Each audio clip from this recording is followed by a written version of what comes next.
Hi, you guys.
Purchase necessary. VGW Group. Corporate prohibited by law. 21 plus. Terms and conditions apply. Your one stop for advertising.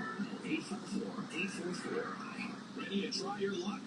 The Special Olympics Illinois Chicago Duck Derby is back Thursday, August 6th. Adopt a duck for just $10 to support the athletes of Special Olympics Illinois, and you'll be entered for a chance to win an all-new Chevy Trax. Visit ChicagoDuckDerby.com.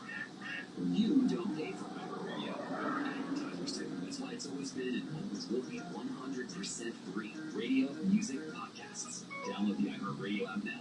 So if you're looking to refresh your home, you've got to check out Steinhaffel's Furniture and Mattress. Right now you can save up to 30% on furniture and home decor, making it the perfect time to update your living room, your dining room, your bedroom, maybe even do the whole house. And if your good night sleeps on your wish list, Steinhaffel's has great deals on all the top mattress brands, including Beauty Rest, Tempur-Pedic, Helix, and more. Plus, for a limited time, stop in and test press a Beauty Rest Black mattress and give me a free $20 pass card just for trying it out. So visit in-store or online at Steinhaffels.com.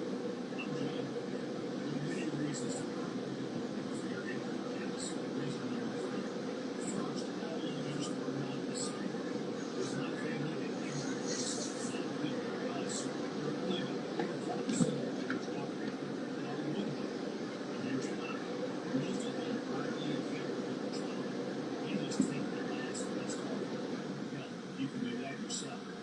Do this. If you're looking for one, you've been working your results.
Custom songs made just for your special someone. Every lyric tells your story. Every note.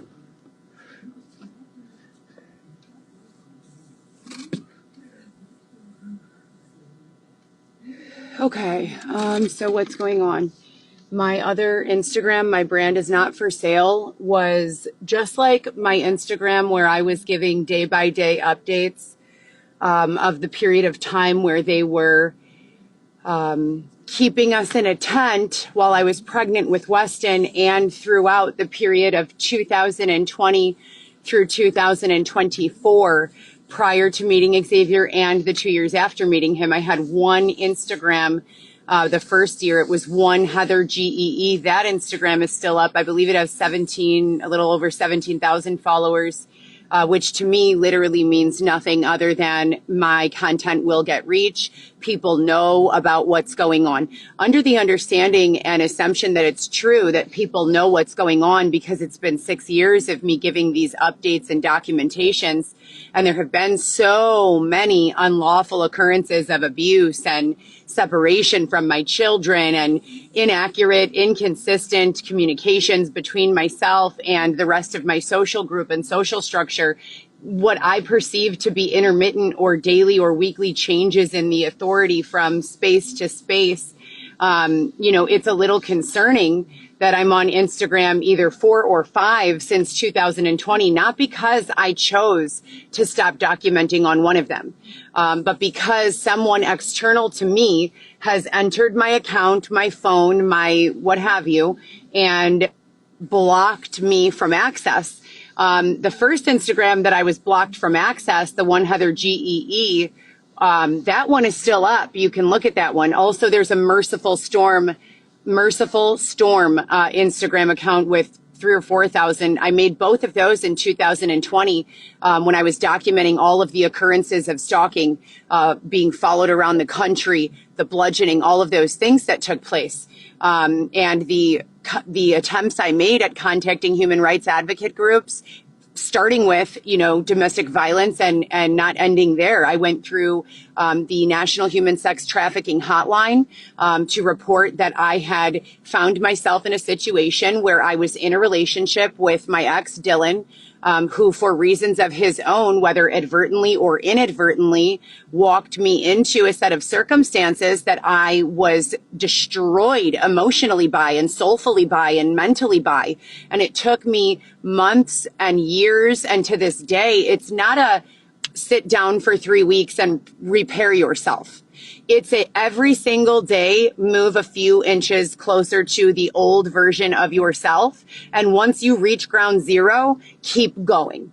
And I reached ground zero long ago, and then it was communicated to me that there would be an external effort to, quote, regress me. That I've also reported here and in many other places. So I didn't receive any follow-up from any of those agencies that I contacted in 2020. And when I would call the FBI and law enforcement, I would have reason to believe that either my calls were not getting through to the correct departments or persons, or that those calls were being inaccurately communicated or documented. I also went above and beyond to document all of this with my doctor's office and several other independent healthcare teams with very little success. When I was taken into the hospital after being bludgeoned, the primary diagnosis used for billing was psychiatric emergency. There was no psychiatric emergency. I was in my vehicle at a car wash, much like this one, and I was afraid. I had been being kept out of the housing market for many months. I was sleeping in the backseat of my car. I have more qualifications than are necessary to get most and all jobs. And I ended up, accepting. I met a person outside of the gym who also had no way and was communicating to me in a very articulate, normal, respectful manner with no signs of malice. I thought it would be a good idea to form a partnership and allow that person to sit in my car while I slept so that he could kind of watch my back.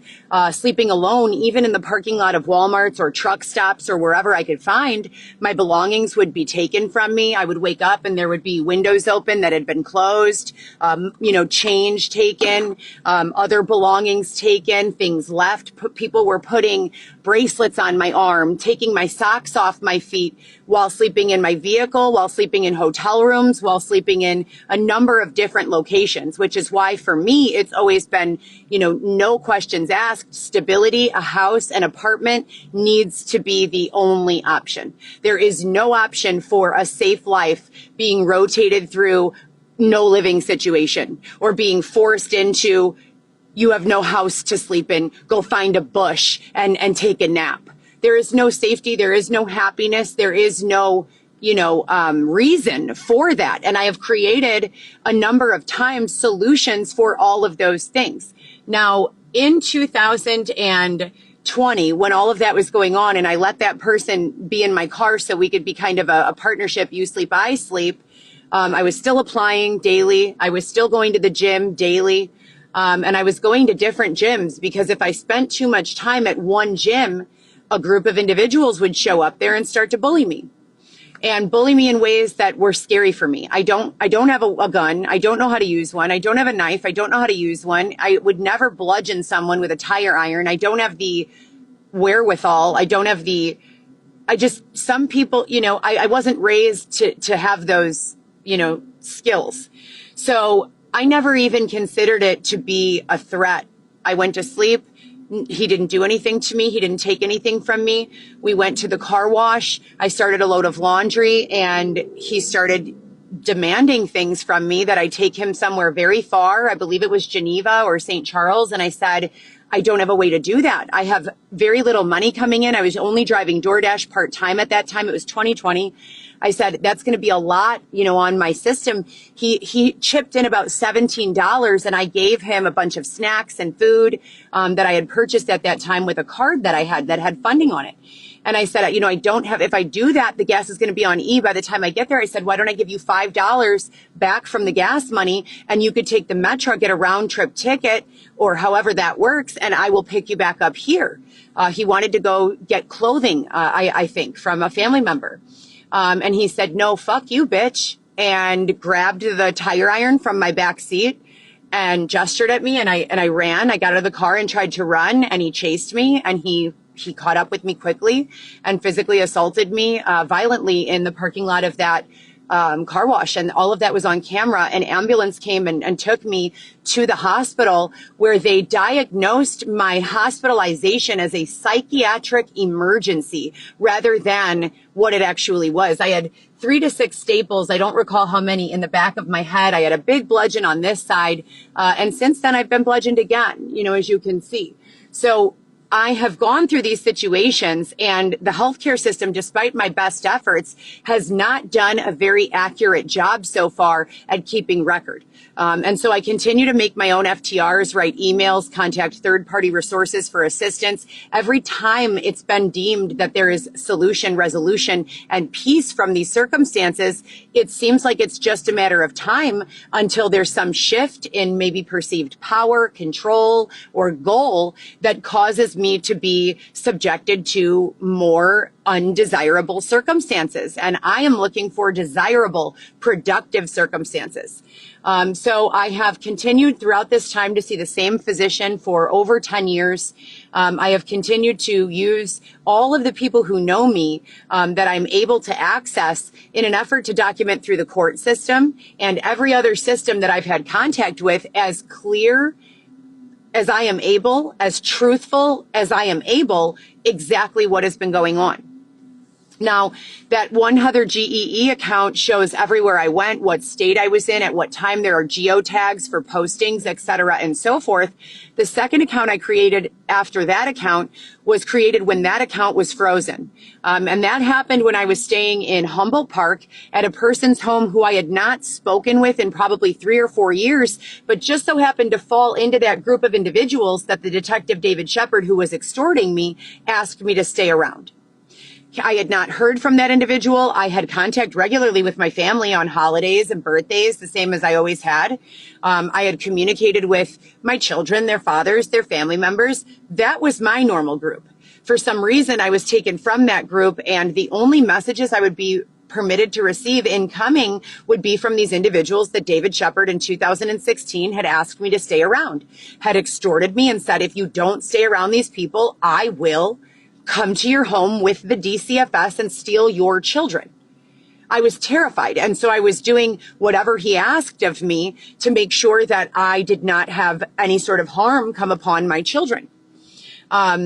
In that understanding that I hadn't communicated with those individuals in 3 or 4 years, and now all of a sudden the only lines of communication I was permitted were messages coming through my Facebook from those individuals saying, sure, you can stay here. I saw your post. You could stay here for a few weeks. And then I got there. I got a job immediately. I began paying $200 a week for rent to have a futon in this person's home. After 3 or 4 weeks, the person said, you're going to have to find something else because my daughter is coming back to live with me from one of the Carolinas and I'm going to need this room. And I said, okay, thank you so much for having me. While I was there, I did my best to contribute in any and all ways that were possible, cleaning the house, bringing in food when I had money, and then giving them $200 a week for access to that bedroom and rent. I would have to show up at their discretion when they were able to unlock the door. I didn't have a key. I would have to wait outside until they got home or, leave when they left or what have you. It was a very inconvenient situation and definitely not one where I could bring my children. After that, another person, same group of individuals that I had not spoken to in 3+ years, contacted me on Facebook. I had had no communication with them at all whatsoever. They said, you can come to my house. I went there to their house. I was covered in bugs to the point where I was having a little bit of trouble breathing, could not close my hands into fists because my fingers were so swollen. Went to the doctor, received some prescription strength Benadryl, and had him document everything that he saw on my body. And I left from there after being contacted by a stranger on Facebook who saw my struggle being documented and said, I will fly you to Tennessee. You can stay with me for a while and let things die down. You could spend 4th of July weekend here. I perceived that that was a safe situation considering what I was dealing with here in Chicago. My Cadillac had already been stolen from me and I was commuting from space to space, either walking or in Ubers that would be sent to me. I had little to no money in the bank. And as I said before, my only income during that time was driving DoorDash. But once they stole my Cadillac after I made final payment and I owned it at that time, they stole it from me. They stole my Cadillac with no explanation after telling me it was parked in a safe location and that there was no issue and that I had nothing to worry about. I've not received any money back for any of that.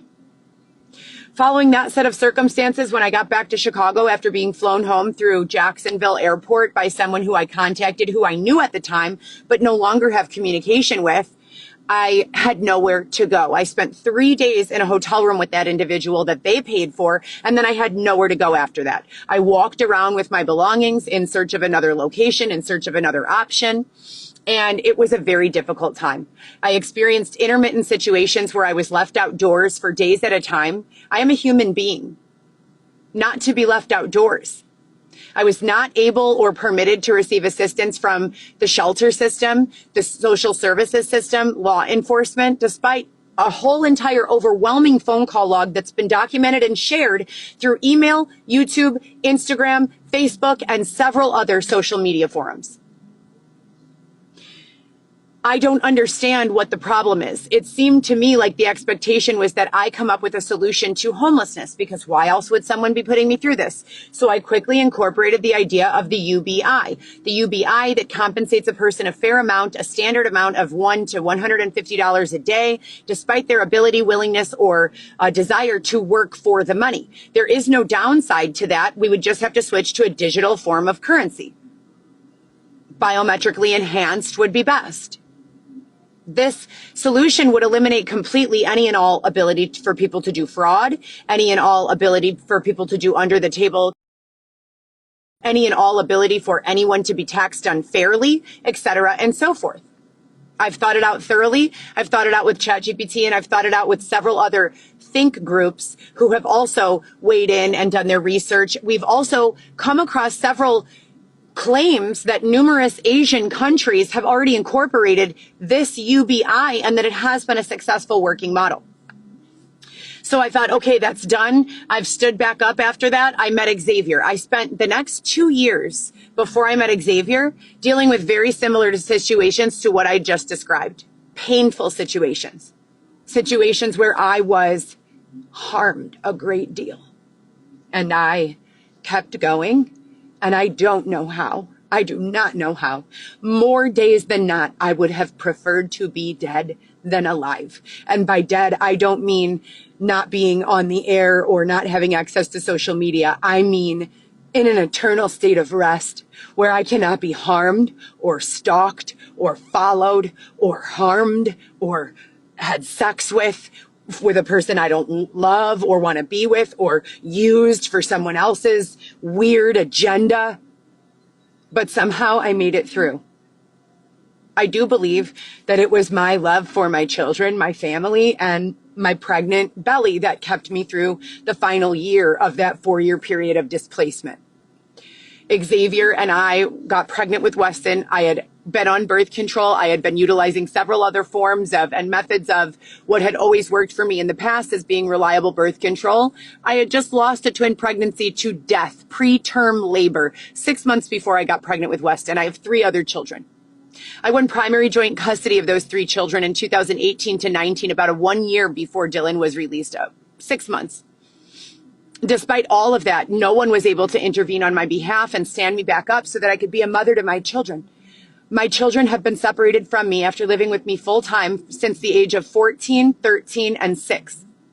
I've only been permitted intermittent periods of regular communication via video FaceTime calls, cell phone calls, text messages, and quick visits on holidays and birthdays where I've been able to go and give them a gift and a hug and tell them how much I love them, and then had to leave to go back to whatever hell I was surviving.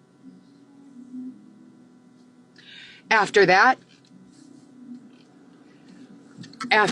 I deemed that it was appropriate for me to focus all of my energy and effort into bringing up my children by setting a positive example. And the only way I was going to be able to do so, despite the adversity that I faced after giving birth to Weston, that I'm not permitted to discuss here for legal reasons.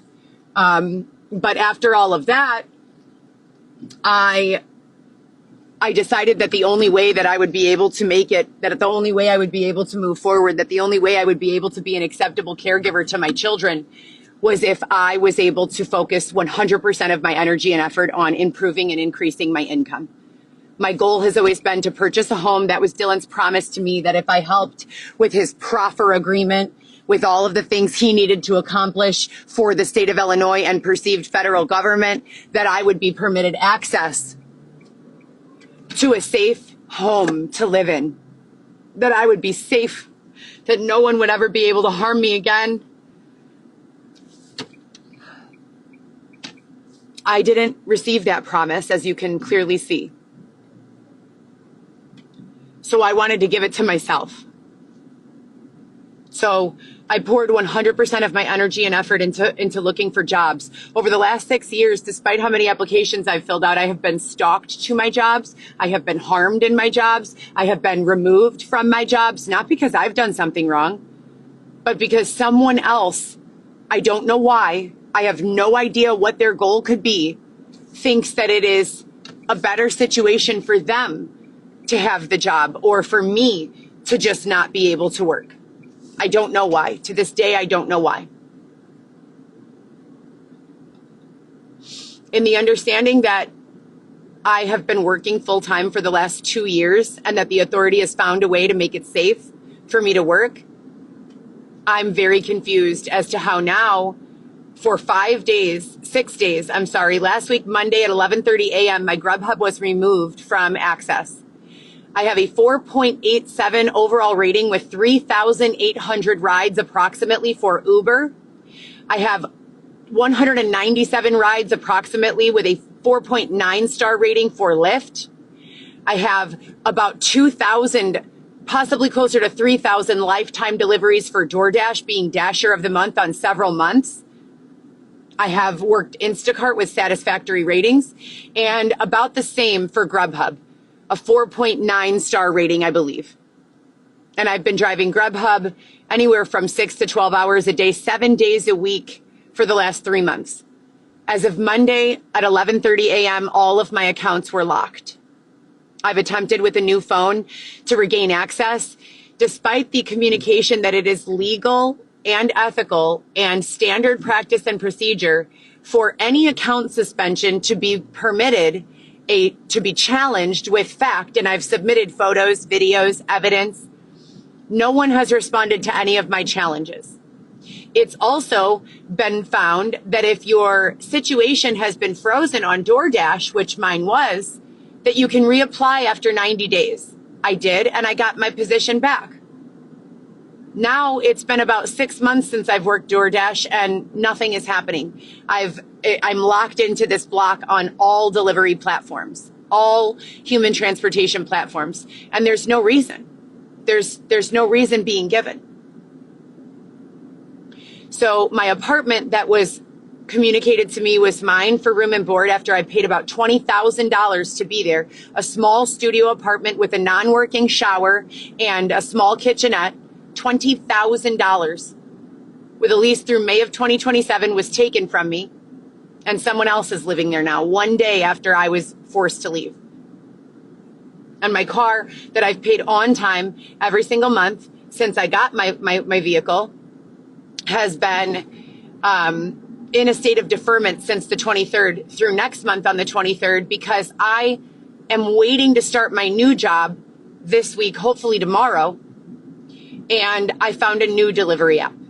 I have my first delivery there tomorrow, and I've applied to another several brick and mortar jobs with an offer on the table for a full-time employment.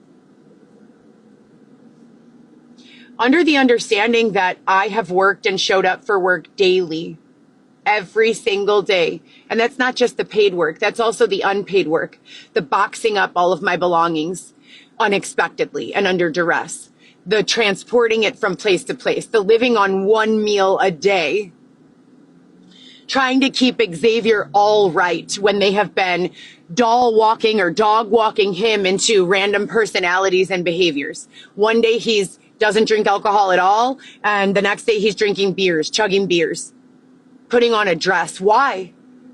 And I said to him, I can feel that you're still in there. Please wake up.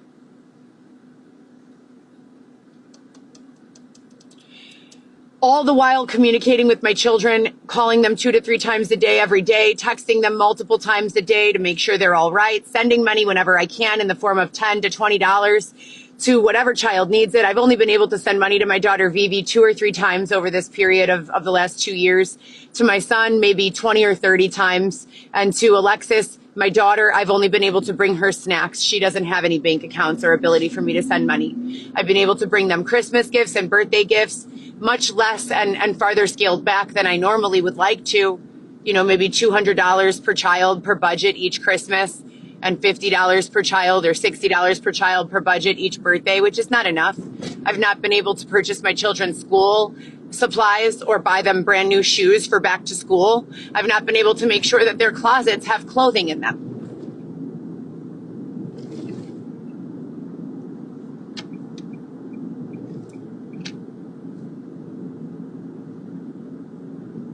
I'm unclear of the goal, the intentions, and the desired outcome from day to day. I still consistently receive various bits and pieces of communication and for communication and information. I have been subjected to submitting copies of my photo identification. I couldn't even tell you how many times through third-party applications.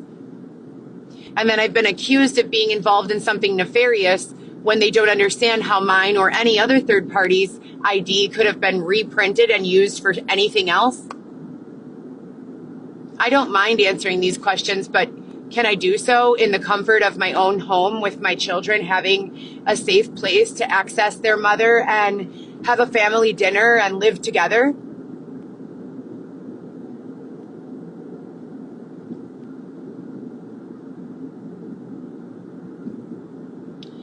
I've been sleeping in my car for the last 22 days. For the last 7 days, I haven't been permitted to work Grubhub, or six days. I worked 2 additional promotions jobs, and I'm concerned with regards to my digital footprint and how to make it accurate. In each of the periods of hospitalization, it has been deemed that there were inaccurate and inconsistent medical record takings. I have formally submitted medical request audits on all of my medical records in writing, via fax, as well as email numerous times to the hospitals Endeavor, Elmhurst, and Northwestern. I have filed numerous digital police reports. I have had hours, if not days, if not weeks worth of conversation with independent policing agencies, as well as the Chicago police and area police stations. I've contacted the local FBI department 30 or 40 times at least. It's been 6 years. What is it that you guys want from me? What do I have to do so that you could let me live my life? They've communicated and promised and made it sound like there was already a career lined up for me, healthcare consultant, that I would be able to be the front line of questioning before they needed to go to doctors for a deeper understanding of certain things, and that I would be compensated appropriately and fairly, and that I would be provided a safe place to live. When do we start that? I applied for a job today as a cashier at a location, and they said that I was hired and that they would call me back to let me know what day I start. But I have to pay my car insurance by the 9th of this month. If I don't pay my car insurance by the 9th of this month, they will deactivate my insurance policy by the 23rd of August. Also, I do know that because this is my first car that I've purchased since the Cadillac, it's been almost 3 years that I haven't had a car. So in that period of 3 years without a car, I didn't need car insurance. When you have a period of time that you don't need car insurance, that means you are not a covered insuree.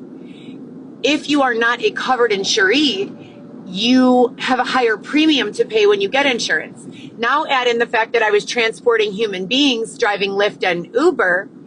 High volume, high mileage on your vehicle, combined with the liability of having another human being in the back seat and not having had insurance in your name for 3 years prior, makes your premium rise. So $387 a month is what I've had to pay over the last 10 months for my insurance. Just for myself, for my own coverage. I need to go and shop for a new insurance policy ASAP, but I need to do so before there is a gap in coverage. And I need the funding to be able to pay for the new insurance policy.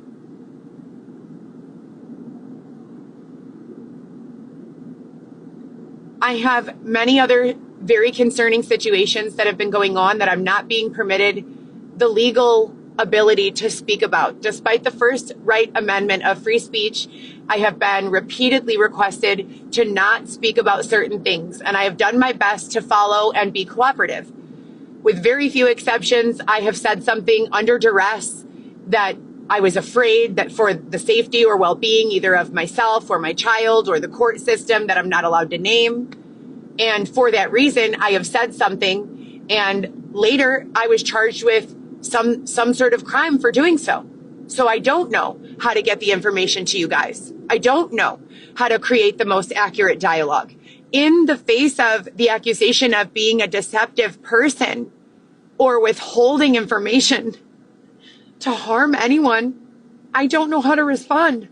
I tell you what I know to say, what I'm able to say without being charged with a crime.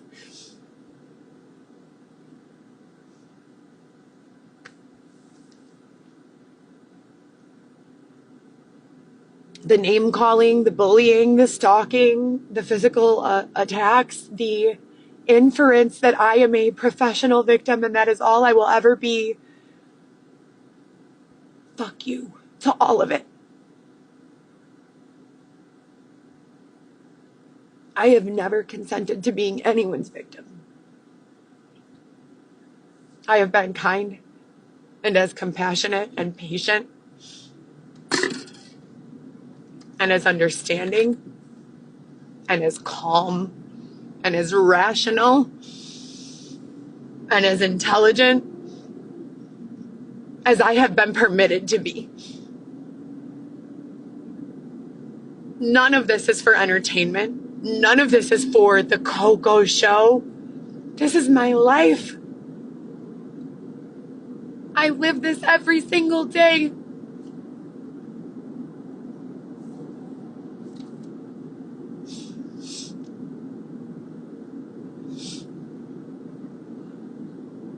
Please, just let me live. I don't know what more you want from me.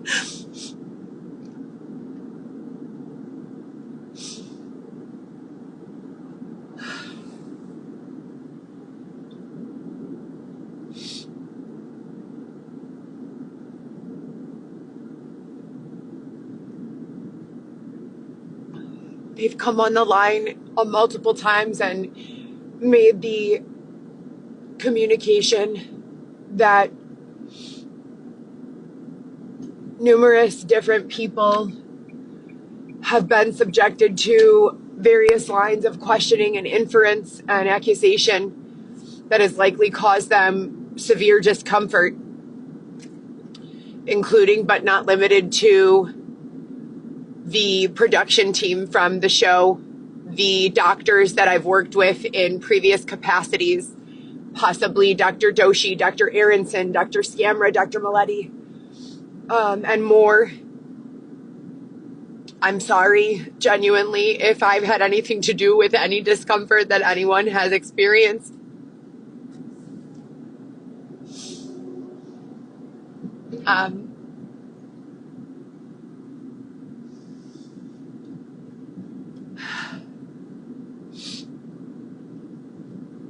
I've repeatedly discussed the importance of the accuracy in medical records and other formal forms of digital documentation, whether it's in the legal system, in the criminal justice system, in police station databases, in, medical records, in pharmaceutical records. There will come a point in time in all of our existence, at the rate of natural evolution of technology and the direction of which the world is heading, our digital footprints will be very important.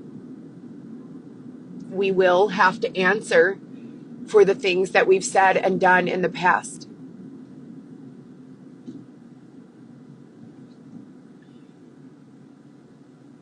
I'm still waiting for the understanding of what is the best way to handle the situation when the doctor diagnoses or codes psychological emergency when the actual reason for hospitalization was violent attack, staples to back of head.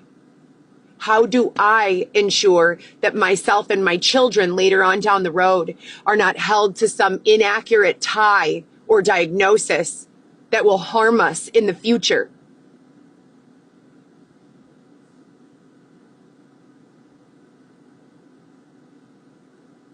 Apart from filing a request formally for a medical records audit and being not permitted that audit,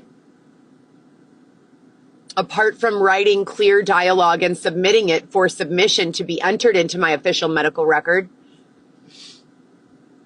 apart from creating these videos on social media, identifying myself by tattoos, biometrics, name, what should I do?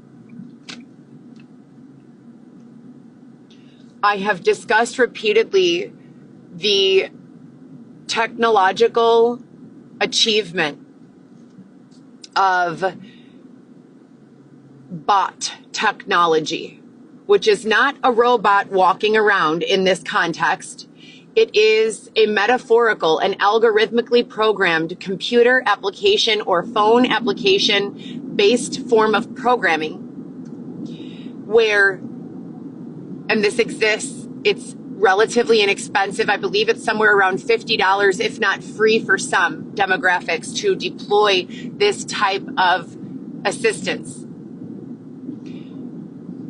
These are programmable bots where you are permitted to ask the bot to sweep the internet for keywords, mentions of your name, legal name, aliases, business name, or names. And every time the bot is able to find a new entry in the internet anywhere, along any forum or communication or private or public message board, etc., the bot will send and generate a notification to you or your team and delegate a priority from urgent to not so urgent. I believe there are four, from the technology that I'm familiar with, there are 4 codes or diagnoses. Very urgent, priority, very urgent, urgent, and intermediate are the 4. And in understanding that this technology exists, that's the first defense. It can find this slander that is posted throughout the internet. It can find this deception that is posted throughout the internet. It can find any reference to any person, place, or thing that is posted to the internet. And then it lets you know this is going on, with a priority for how quick your response should be and what the overall effect will be on your business, your name, your reputation, etc. You can then incorporate a second layer. This is onion technology. You can then incorporate a second layer to that protection, which is an algorithmically programmed response. If Y, then X. If Z, then A. Fill in for the variable. How do you do that? How do you train a bot to be able to visualize or interpret deception or slander, especially when it's about a human being? Well, that's easy. You create a narrative of truth with responses. If there is something above the current level of programming and their ability to perceive, human intervention is then needed. I've written about 400 pages of my life. That would be a good starting point. It's been uploaded to the cloud for a long time. A long time. Under the understanding that I have uploaded all of those things, receipts, bank records, forensics, medical records, and other things, it would be very easy to create a preliminary shell, another layer of that onion protection of information that could be deployed in defense of any slanderous allegation as it is made in real time. If there's further information needed, I have proven repeatedly that that's not a problem, that I have been willing to the best of my ability to elaborate and to give as as accurate information as I have access to, always. And so in that understanding, and in the understanding that I've made all of these documentations, how is it possible that during the period of time that Xavier and I were not being permitted access to safe indoor housing and were being held in a tent on cement at Belmont Harbor Yacht Club while I was pregnant with Weston,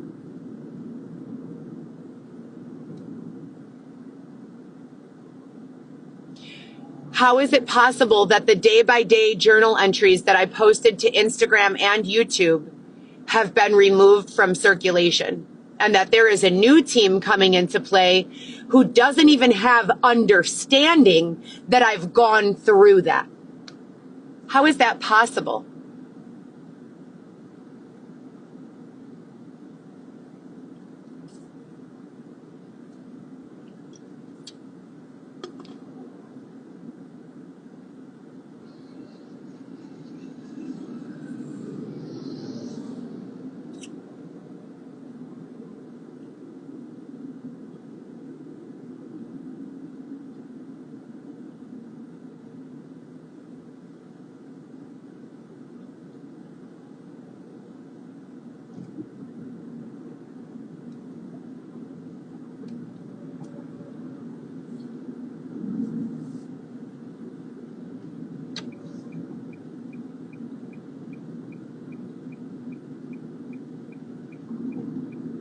Under the understanding that I've budgeted effectively and coordinated my budget to my needs, there's also been numerous reasons to believe that my gas gauge and other sensors causing me to spend money in other ways have been used nefariously to drain me of the remaining $300 that I had a week ago.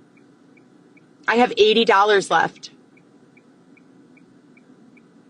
I have no food budget. I have a doctor's appointment today where I will be expected to spend another $30 on medication that has been deemed unnecessary by many, but necessary by this nefarious third-party agency that continues to make demands in writing in an effort to do nothing to upset them. Here I am.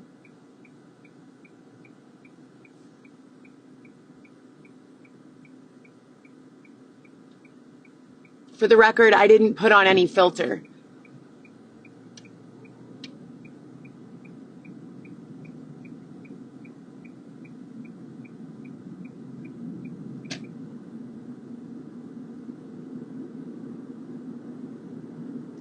I've tried everything. I've gone to the private airports to see how business works, to see how I could offer personal driving services to individuals to and from private airfields, including but not limited to Chicago Executive. I believe the other one is called Milwaukee or something. There's another one in, I believe, Northfield or Northbrook. I've gone to O'Hare a number of times. The TSA lot or TNP, I apologize, TNP lot at O'Hare it looks like a missionary camp.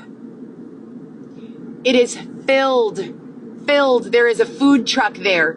It is at max capacity with probably, I would say, less than 20 available parking spots at any given time. All perceived livery drivers waiting on an Uber or Lyft request. I went there to seek refuge and immediately noticed that I was the only woman, maybe less than 5 other women, and was very uncomfortable.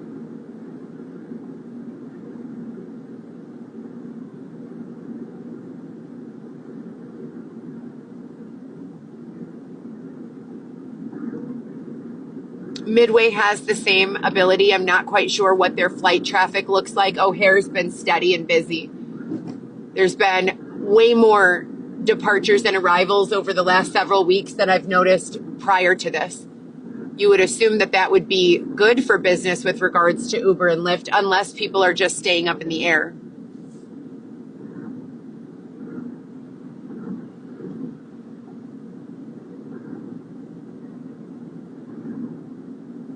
There are too many free radicals for automation to work, and I've told you that for months.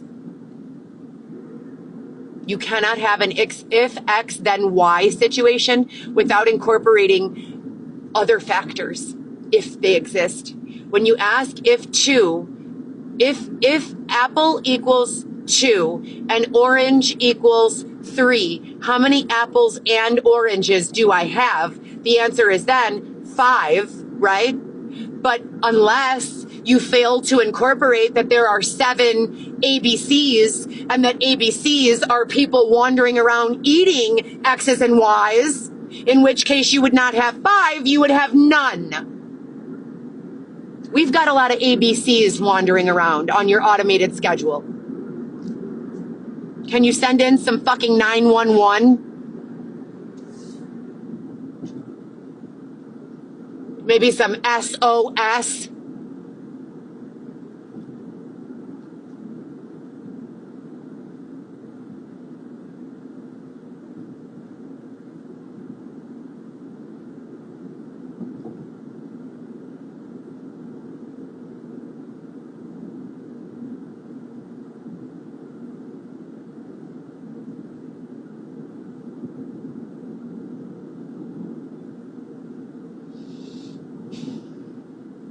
I'm tired, you guys. Look, does the filter conceal the crown? It's still there, I promise.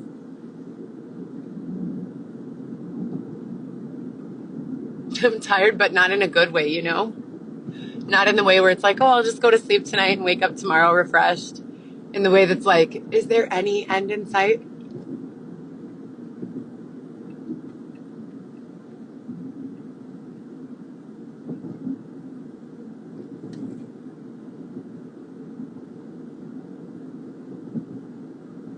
Yesterday I drove far to Gurnee, and there was a woman who had come up to my car while I was driving Uber and really scared me. I mean, to tears.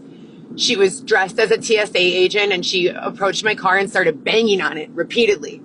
And I was already, very nervous already. That day I had been going through a bunch of other things, and she just started banging and banging on my car. I got so scared. And when I looked at her, it looked like she was like melting, like her face and her body. It was like, am I having something go on with my eyes that's putting a filter on this woman? Because this is alarming to me, And it was about 3 months after that they started strategically routing my Uber rides to North Avenue in Wells to a business called Sharp's Modern LASIK. And when I began to do further research, not only have I been aware of the Meta glasses, which is a lens that you put on your face and gives you the ability to see through the lens, messages, send text messages. There's a bracelet that goes on. All you have to do is move your fingers and you see the keyboard up here. And as you move your fingers, you're sending in real time the message that you want to send. That technology was on the market 10 years ago. So yes, I do believe that they could have a lens or an implant. If you don't believe me, please call. Hang up your social media. Call right now. Call Sharp Modern LASIK, North Avenue in Wells. I posted the photo and the photo of the building with the Google search result. Call them. Ask them if they offer implant modern LASIK. Implant. Ask them. Have they reached the achievement of technology where they have implanted technology within their scope of ability? They do. So if one facility has that, how many other facilities also have that? So is this woman pounding on my vehicle about a year ago while I was driving Uber in some sort of distress? Is she being harmed? Or is she actually a normal lady and they're applying some sort of perceived Snapchat filter through this modern LASIK that they keep telling me I have in my right eye?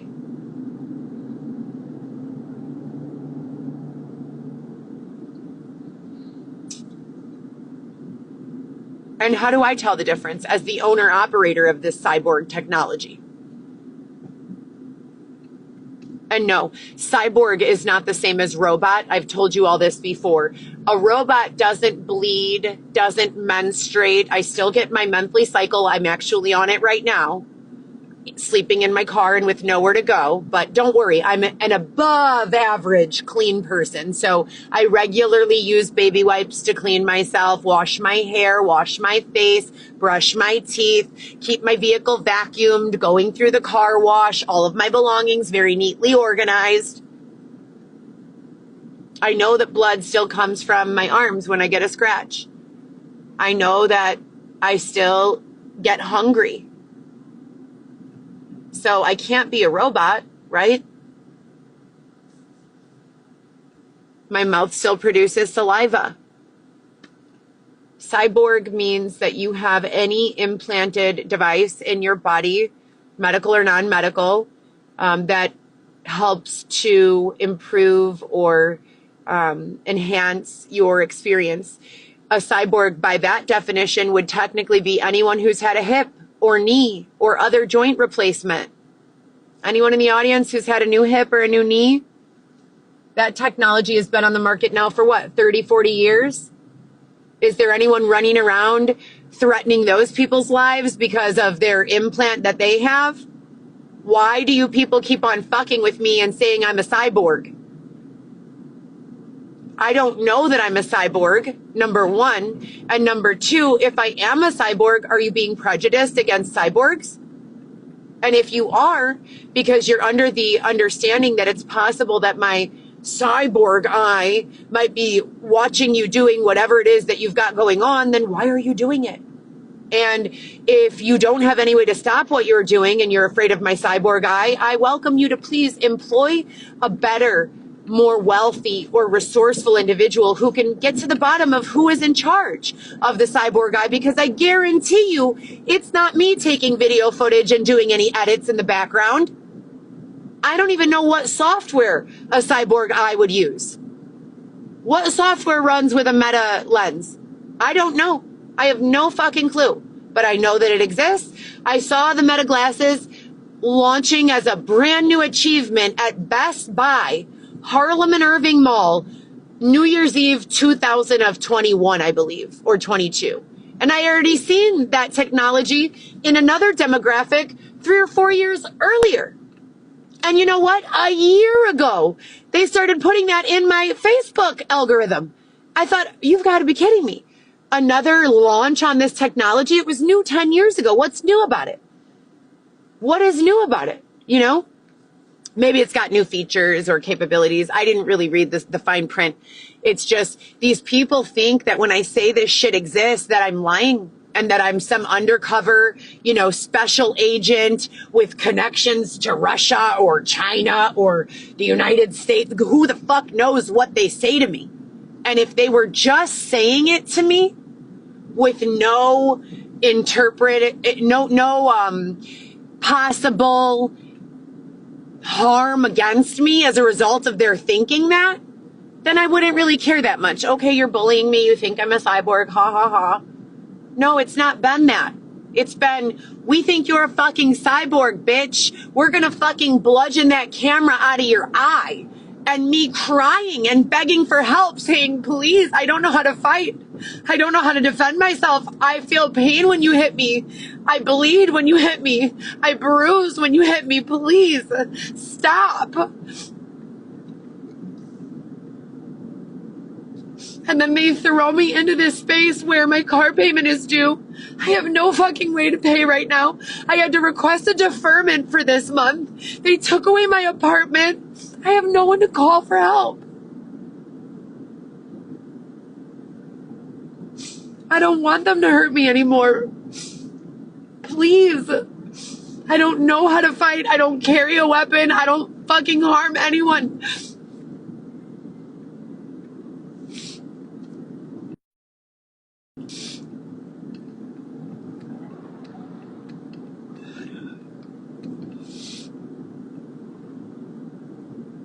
And then they want to use me for something else because they've already made the investment. The technology's already been installed and they don't want to lose their money. Well, this guy lost everything he made focusing on putting a cyborg eye in this lady without her permission. So now we need to be able to human traffic her all over and use her fucking eye so we could get paid back. Because that was everything we've got. Oh, well, don't let my need to have a skull that's not fractured interfere with that. Don't let my 4 children's desire to actually know their mother interfere with that. God fucking forbid.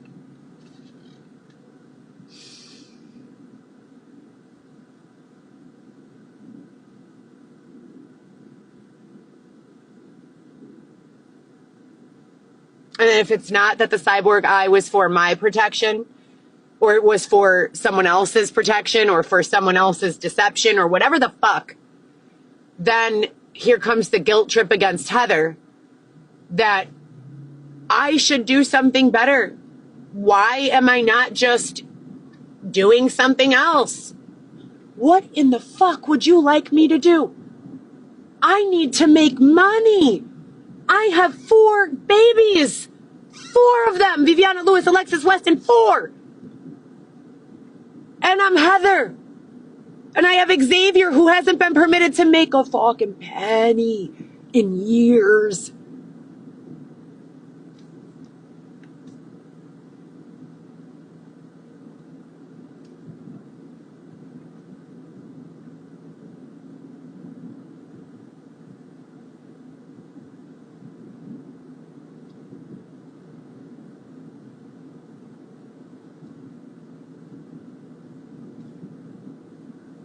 So anyways, I drive to Geneva or Galena? Geneva?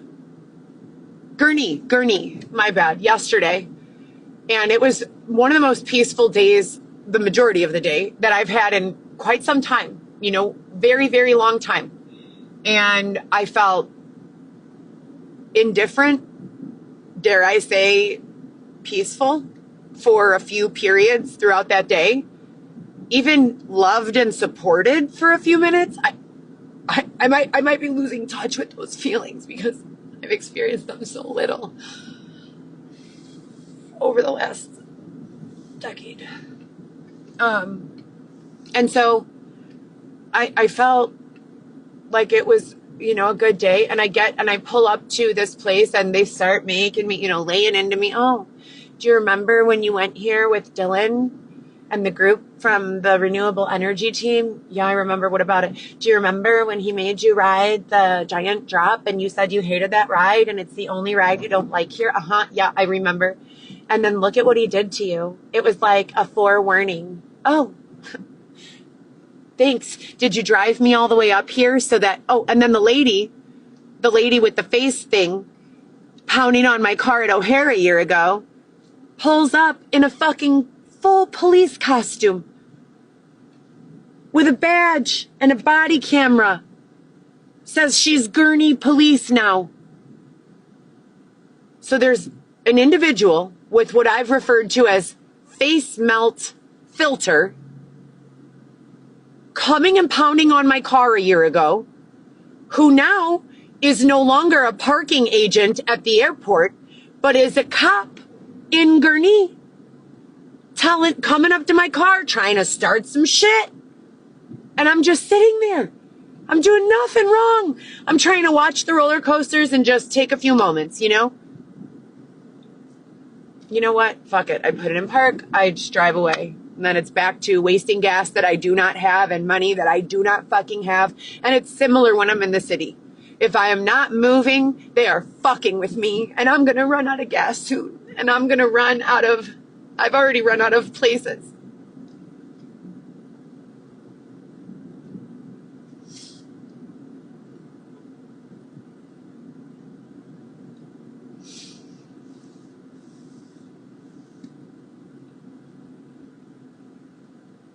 So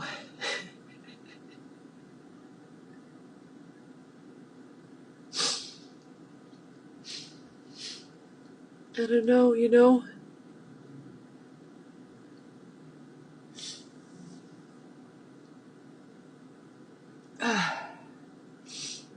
I hope I could start working tomorrow. I'm afraid. I miss my kids. I just stood back up. And I want to remind you that when I say stood back up, my life was working 7 out of 7 days a week to purchase $5 worth of beverages and about $7 worth of food each day. No fancy dinners, no dates, no vacations, no trips to, the Dells or Six Flags or not even a fucking pool day. Not a single one. Nothing. I just stood back up.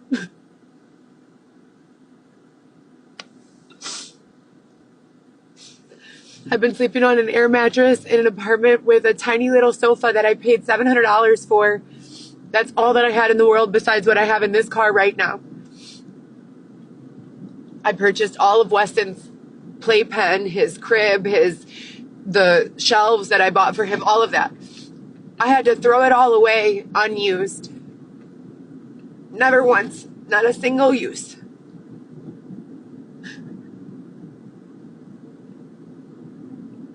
Not because I did something wrong, but let them tell it, you know?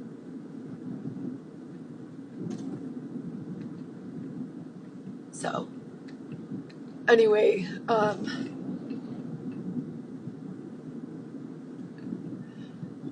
I just hope that someone is able to save all of these circulations, you know, so that I can have proof, because as I said, they removed my access to the One Heather GEE account same year, 2021, I believe. I created a new one. I think I had probably 9,000 or 10,000 followers on that account, and they deleted it on Easter right after Weston was born. I had daily updates. It can still, I know for fact that they can still find it. I know that there is definite proof of every video I made. But for me to reference to anyone in the general public who I'm discussing things with, trying to show them, you know, what went on, or asking for help with funding or to buy a house or for a job. You know, a lot of my employers, they want to know what happened. I've had probably 20 jobs. I'm a phenomenal employee. Go look at my LinkedIn. LinkedIn is Heather Gillespie, linkedin.com/GoPro Solo. Go ahead and look at all of my experience. I'm a fucking superstar at a million different types of work. Marketing, sales, healthcare, advocacy, promotional model, spokesmodel, multi-specialty hospitality. I didn't go into the restaurant with all of this experience and snub any position in there. I said, you want me as a bartender? I got you. You want me to serve tables? No problem. You want me to take orders? I'll do that too. Oh, stand in the kitchen and wait for them to hand me a plate of food and then go walk around and pass it to people? Not a problem. You want me to be upstairs as the hostess taking people's coats? For sure. For a year, I worked every fucking position that they asked me to work. Every position.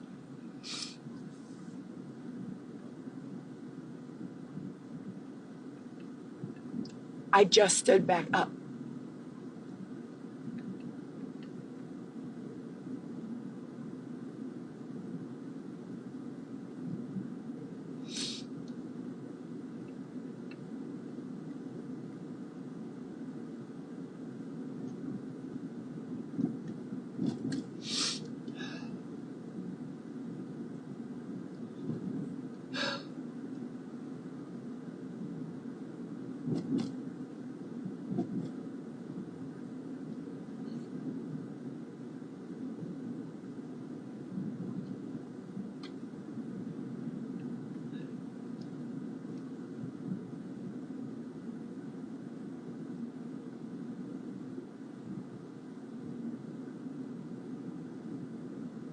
And you know what's crazy?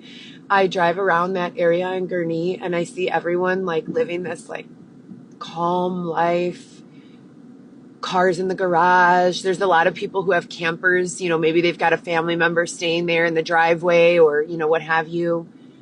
A lot of like just peacefulness, you know, coolers with picnic tables set up in the driveways, and it just looks like totally just chill, you know, and relaxed. Family looking environments, American flags hanging all over the place. Yeah. American dream, America. And I'm like, I could live here. At this point, I could live in that fucking shed right there and turn it into a luxury bedroom. Help, you know?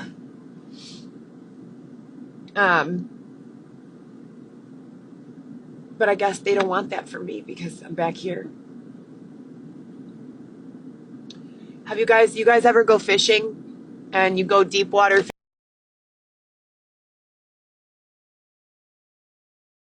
grade fishing poles that you have to put on a stand and secure because the weight of the fish will pull your whole boat if you're not careful. Definitely take a man overboard if you're not careful, or maybe a harness. And when the line catches and you have to reel it back in, you have to do so strategically, right? You have to reel it in a little so you don't break the line, but you've got to reel it in. You can't, let it stay out there, right? I am not a fucking fish. I am a mermaid, if anything. I'm a human for anyone who's running deceptive policy. But in that metaphor, in that world, I am a mermaid. And you've got me by my fin. And you're fucking reeling me in, and it hurts a lot. And I would like you to let me the fuck go.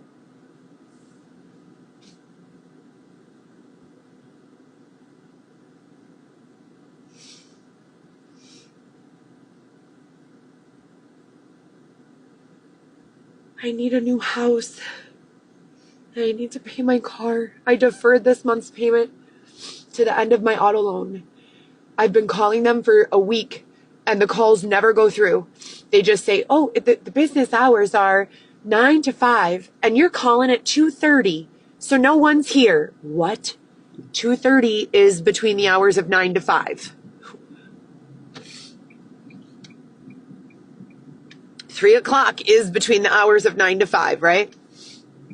And they're doing the same thing with my insurance. They're sending me little updates in writing that change, whenever I don't know who controls when it changes. I really don't know, but it's very difficult for me to find any sort of calm or peace or direction in these kinds of, situations. But I know that there are transcripts being created from these lives, especially once the authority deems that I'm not doing this for entertainment and that everything I've said is because it is looking and feeling like there's something going on here, Most of the time, they don't let me be afraid of it.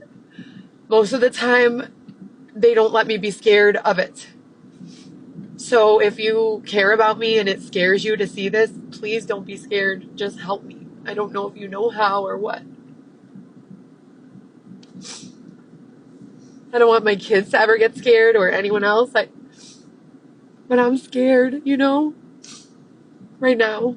But when I hang up, they'll probably make me calm again. I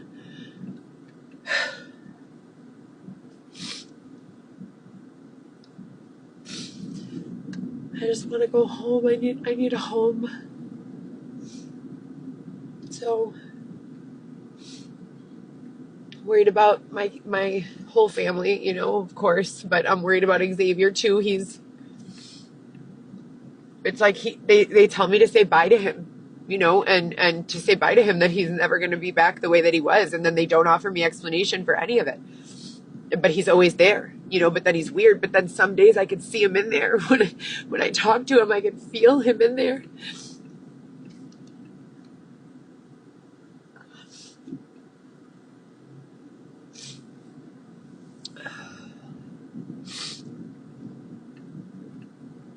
So,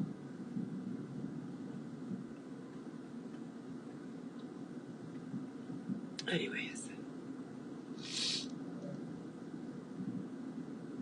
hopefully they'll call me back about the job, and I could start working there tomorrow. But I really don't know. I do not know. There is no one in my local community who has not openly accused me of being a cyborg.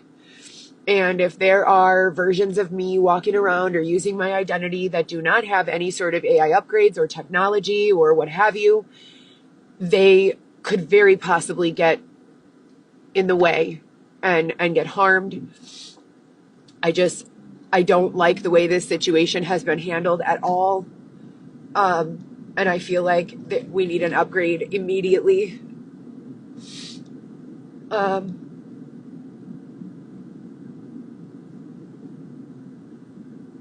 In 2026, you do not need to have a camera lens in your eye for any reason.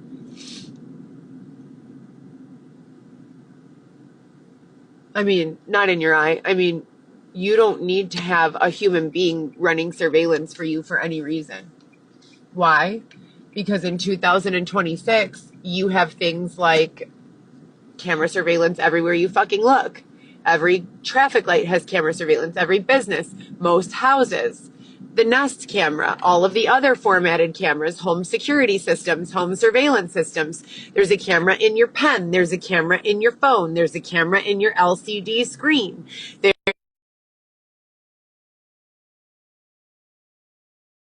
I am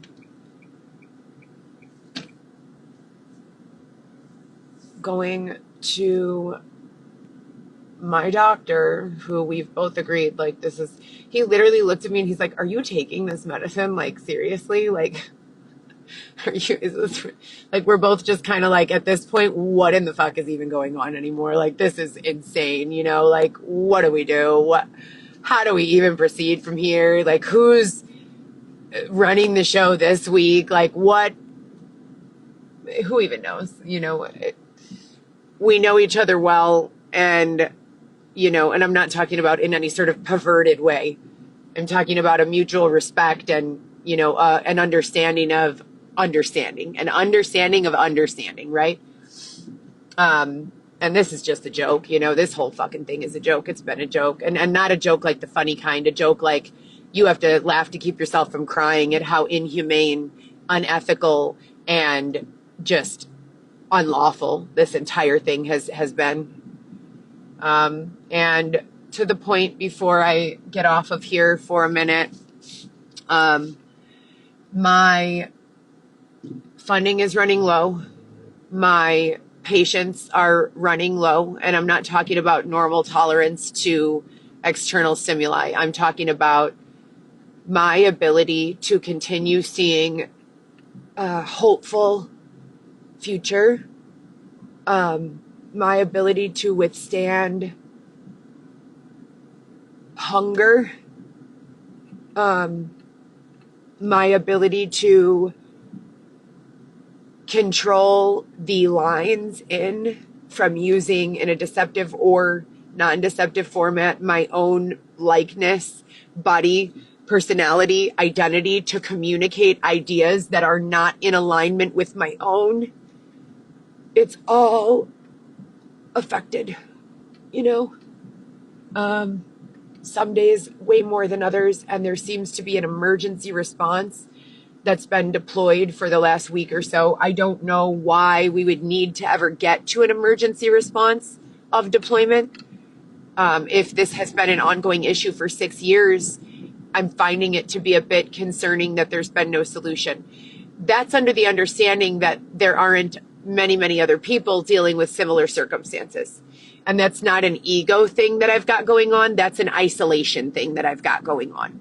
So I've not been permitted much interaction with any other person who's experienced anything like this at all, ever, at all. So most of what I know is being communicated through real life experience and being, metaphorically blind and deaf to a lot of other things, so that I have no choice but to focus on what's happening with me. And so, that's the update. And then with regards to the socials, that day by day video kind of journey of what was going on while I was pregnant with Weston that was removed, that was hosted on Instagram and removed on Easter Day, 2024, if anyone wants to recover that. I perceive that the people responsible for that were probably affiliated or associated to the church St. James, downtown Chicago on, I think it's Huron and Superior, in between Huron and Superior, I believe. Probably at Wells, maybe somewhere in that area. And I do believe that there was, an issue there. I went there to take the court-ordered drug addiction classes that I've never been addicted to a drug, but I had to take them as one of the hoops they were forcing me to jump through for my visits. And that's where, at that church. So, if you're going to recover that Insta, that would be, where I would start Easter Day 2024. Around 9 a.m. is when it was taken off of line. And then the other one, My Brand Is Not For Sale, where I've been doing daily updates, documenting day by day what's been going on, how many lines have been here, protrusions on the side of my neck, variations in my voice, tone, cadence, dialect. That one was taken off of line 2 days ago. I don't know by who. It's definitely pertinent to understanding and keeping track of everything that's been going on. There used to be Teslas and Jeeps following me. Now I've got a team of Genesis Bentleys following me. Does that mean I'm going up in the world? Is that what that means? What comes next? Do I get Rolls Royces next or what? What is it? Flying cars, spaceships? What's going on? So yeah, there's definitely been some Bentleys. Yesterday there was a Bentley Genesis following me, and there used to be a short black man who resembled that black man from Shark Tank who would drive that car. He would come into my neighborhood. Xavier and I have been together through all of this, and I don't have any sexual relationship with anyone other than Xavier, and Xavier and I have not been intimate in a little over a month, maybe 2 at this point. But yesterday while I was driving far, I'm talking about, I think I was north of Chicago Executive private airline, probably about 15 miles north, maybe more. And I turned around, and I promise you, there was not Lori from Shark Tank. There was like a doppelganger version of that older lady who, the black guy with the bald head who does Shark Tank. That some lookalike version of that is usually who drives that white Bentley Genesis. And then yesterday it was the lady, not Lori, not the younger lady with the long hair, but the lady that's a little older than her with the short hair. Or maybe she's not older. I don't mean to say that. I don't want to offend anyone or hurt anyone's feelings or be mean or anything like that. My point is, as soon as I called it out, she turned off quick into a shopping mall. And I said, what the fuck is going on? In 2019, I was recording myself being stalked and surrounded by Teslas and Jeeps. Now I get Bentleys. Wow. I mean, I feel honored, truly. Thank you. So, anyways, that's what's going on. And,